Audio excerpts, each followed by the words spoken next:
Este es el territorio de las tribus astures. Reciben su nombre de su frontera natural, este río, el Astura. Hoy día lo conocemos como Esla. Se organizaban, como otros pueblos del noroeste, en castros, aldeas fortificadas y autosuficientes. En el año 219 a.C. comienza la conquista romana de la península ibérica. Una tras otra, las tribus nativas son absorbidas por el imperio, y para el año 29 a.C. solo los astures y los cántabros mantienen su independencia. Es entonces cuando Roma, empujada por hacerse con el control de las numerosas minas de oro de la región, va a declararles la guerra. Comienzan las guerras asturcántabras. Se movilizan hasta 6 legiones, con el mismísimo emperador a la cabeza, entre ellas la Legio Sexta. La contienda se prolongará durante 10 años, hasta que Roma se imponga. Pese a ser vencidos, las revueltas son constantes, así que en el 74 después de Cristo, la Legio Séptima se asienta en el antiguo campamento de la Legio Sexta, desde el que controlará el territorio hasta el final del imperio, dando origen a la ciudad de León. La administración romana divide su imperio en provincias, y estas a su vez en conventos jurídicos. El antiguo territorio de los Astures va a conformar el Conventus Asturicensis, con capital en Asturica Augusta, la actual Astorga, que posteriormente se integra en la provincia romana de Galecia. Estamos en el siglo V, y aprovechando la decadencia del Imperio Romano, 3 pueblos bárbaros cruzan los Pirineos. Los suevos, una tribu proveniente del Báltico, se instala en Galaecia, donde reinará casi 200 años. Poco después, otra nueva tribu bárbara, los visigodos, se hace con el control del resto de Hispania. Finalmente, en el año 585 derrotan a los suevos y se hacen con sus tierras, asimilándolas al reino visigodo de Toledo. Los godos separan del resto de la Galaecia el ducado asturiense. Crean también unas leyes comunes para toda Hispania, recopiladas en el Liber Judiciorum, o libro de los jueces. Mientras tanto, un nuevo pueblo ha comenzado a expandirse por el sur del Mediterráneo. En el año 711, los árabes cruzan el estrecho y vencen a los cristianos en la batalla de Guadalete. Tras la derrota, el reino de los godos se viene abajo como un castillo de naipes, y en apenas 5 años la península queda bajo dominio de los musulmanes. Aparece entonces la figura de Don Pelayo, que acaudillando un puñado de hombres se rebela contra el poder musulmán. En el 722, el gobernador de Gijón envía tropas para aplastar la resistencia y tiene lugar la batalla de Covadonga. Los cristianos salen victoriosos y marcan así el inicio de la reconquista y del reino de los Astures. Los sucesivos reyes van afianzando el dominio cristiano hacia el sur.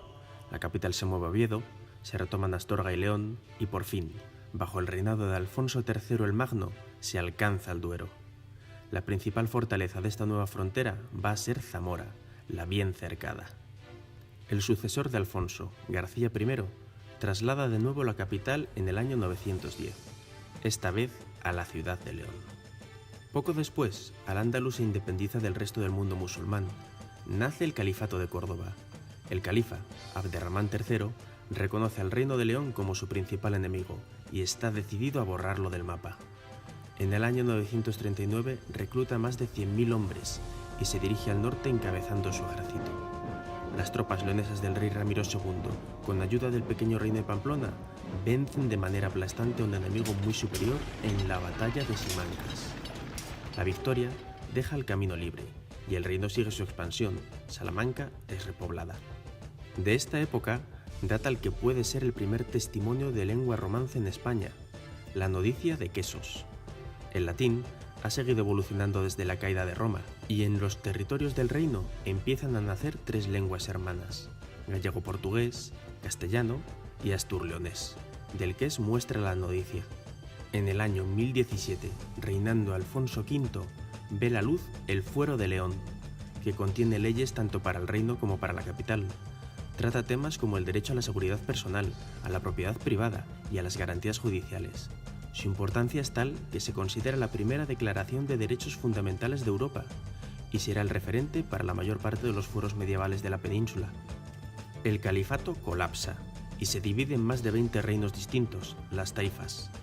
Es un momento de debilidad que León aprovecha y bajo el reinado de Fernando I y Doña Sancha se normaliza el pago de tributos o parias. Los estados musulmanes entregan oro a cambio de no ser atacados. Antes de morir, Fernando divide el reino entre sus 3 hijos varones. Crea el reino de Castilla para su hijo Sancho, entrega Galicia a García y a Alfonso, el favorito, le deja León.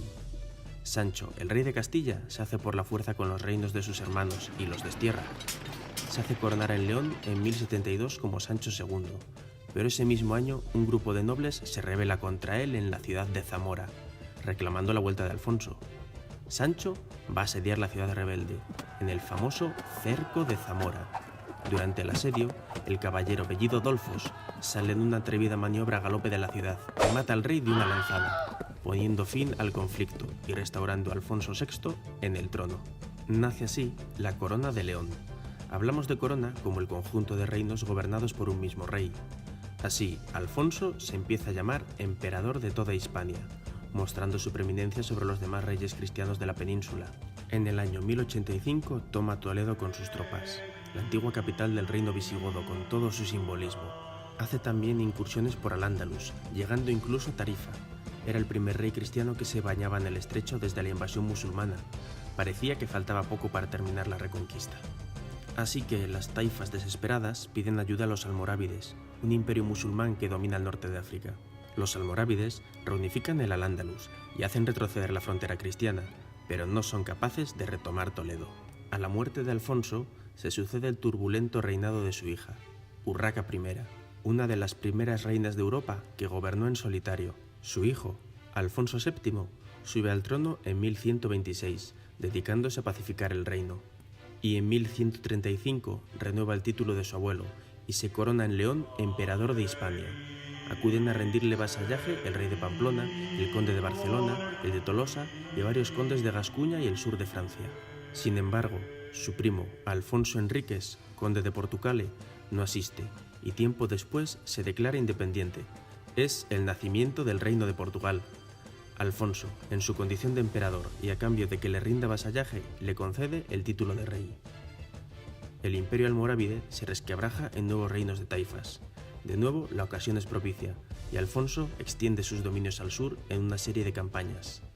Pero, como también le ocurriera a su abuelo, una nueva invasión musulmana le frena, y desde el norte de África el imperio almohade vuelve a invadir la península. Durante su reinado, Alfonso empieza a utilizar el león como símbolo personal y del reino. Se trata del emblema heráldico más antiguo documentado en Europa. Al morir, divide el reino entre sus 2 hijos, Castilla para Sancho y León para Fernando. Fernando II repuebla Ciudad de Rodrigo y la fortifica para guardarse las espaldas del recién nacido Portugal. Los combates con Castilla van a ser constantes. Esa frontera también se llena de fortalezas. Comienza la conquista de lo que hoy conocemos como Extremadura, llamada así precisamente por ser el extremo del reino leonés. Funda la Orden de Santiago, que va a tener un protagonismo especial en la conquista y repoblación de este nuevo territorio. Estamos en el año 1188. Alfonso IX sube al trono, y ese mismo año convoca Cortes, el órgano asesor de los reyes, compuesto por miembros de la nobleza, altos eclesiásticos y, por primera vez en Europa, miembros del pueblo llano, los representantes de las principales ciudades del reino. León se convierte en la cuna del parlamentarismo. En 1218, Alfonso crea en Salamanca un estudio general. Es el precursor medieval de la universidad, para evitar así que sus súbditos tengan que ir a estudiar a Castilla, pues pocos años antes se había fundado allí el Estudio General de Palencia. Años después, en 1255, la de Salamanca será la primera institución educativa europea en obtener el título de universidad, en una bula del Papa Alejandro IV. Alfonso continuó la reconquista tomando Cáceres, Mérida y Badajoz. A su muerte, en el 1230, su hijo Fernando, que ya reinaba en Castilla como Fernando III, reclama el trono de su padre y une dinásticamente las coronas de León y de Castilla. Pero el reino de León no desaparece, simplemente se integra junto a los demás dentro de la corona de Castilla, conservando sus instituciones, fueros y peculiaridades. Así, las Cortes de León y las de Castilla se reúnen por separado y sus resoluciones son también diferentes porque se rigen por otras leyes que no son las castellanas. Para administrar el reino se crea la Merindad Mayor del Reino de León, a cuyo frente el rey sitúa un merino mayor que gobierna en su nombre. Más adelante, esta institución es sustituida por el adelantamiento del Reino de León. A mediados del siglo XIV se unifican las cortes y leyes de todos los reinos de la corona. Es entonces cuando aquel libro de los jueces, la legislación que crearon los visigodos, perderá su vigencia en los reinos leoneses. A finales de ese mismo siglo, en 1388, los reyes de Castilla crean el título de Príncipe de Asturias, separando así ese territorio del Reino de León. En las Cortes de la Corona de Castilla representan al reino los procuradores de las ciudades de León, Zamora, Toro y Salamanca. Además, la ciudad de León tenía que representar también los intereses de Asturias, así como Zamora los de Galicia y Salamanca los de Extremadura. Durante el Siglo de Oro, la Universidad de Salamanca se convierte en el referente educativo del mundo hispánico. Las primeras universidades de América se crean siguiendo su estela, al utilizar sus cartas fundacionales como modelo. El pensamiento de la llamada Escuela de Salamanca va a sentar las bases del derecho de gentes, del derecho internacional y la ciencia económica moderna. Llegamos al siglo XVIII y una nueva dinastía empieza a reinar en España, los Borbones. Traen un nuevo modelo de Estado más centralista, importado de Francia. Los decretos de nueva planta de Felipe V suponen la paulatina desaparición de las instituciones propias de cada reino. Aún así, el adelantamiento de León sigue vigente hasta prácticamente el fin del siglo. En 1808, el emperador de Francia, Napoleón Bonaparte, secuestra a los reyes de España e invade el país. Comienza así la Guerra de la Independencia. Ante el vacío de poder y de forma espontánea, van a ir organizándose distintas juntas por todo el territorio. La Junta del Reino de León se proclama soberana y declara la guerra a Francia. Más tarde enviará representantes a una Junta Suprema Central que dirigirá la guerra a partir de ese momento. Son históricos los sitios a Ciudad Rodrigo y Astorga, y la gran victoria de la batalla de Arapiles en Salamanca marcará un punto de inflexión en la guerra. En 1833 va a tener lugar una reforma territorial y administrativa que sigue vigente. El ministro Javier de Burgos divide España en provincias y regiones, que se distribuyen atendiendo a la trayectoria histórica y a las similitudes de cada una respecto a las vecinas. Se crean entonces las provincias de Salamanca, Zamora y León, y se incluyen en la región leonesa, la continuación moderna del núcleo del reino medieval. Entramos en el siglo XX. Durante la Segunda República, las tres provincias votan para escoger un representante de la región leonesa en el Tribunal de Garantías Constitucionales, un antecedente del actual Tribunal Constitucional. Este nuevo régimen republicano prevé la posibilidad de constituir comunidades autónomas. Se abre el debate acerca de la redacción de un estatuto de autonomía para la región de León, pero la cuestión no llega a trascender las páginas de la prensa, al producirse el estallido de la Guerra Civil y la llegada de la dictadura. En 1978, el franquismo da paso a un nuevo régimen constitucional, donde se retoma la idea de las comunidades autónomas. Tanto la región de León como Castilla la Vieja cumplen todos los requisitos para ello. Aún así, por razones de Estado, se promueve el proyecto de unir las dos regiones en una macrocomunidad que, en teoría, servirá de contrapeso frente a los nacionalismos periféricos. Después de que los sucesivos gobiernos centrales se nieguen a autorizar cualquier tipo de consulta oficial, en 1983 se aprueba finalmente en el Congreso el Estatuto de Castilla y León, sin el consenso mayoritario que tuvieron el resto de estatutos y con multitudinarias manifestaciones en contra. Llegamos así a la actualidad.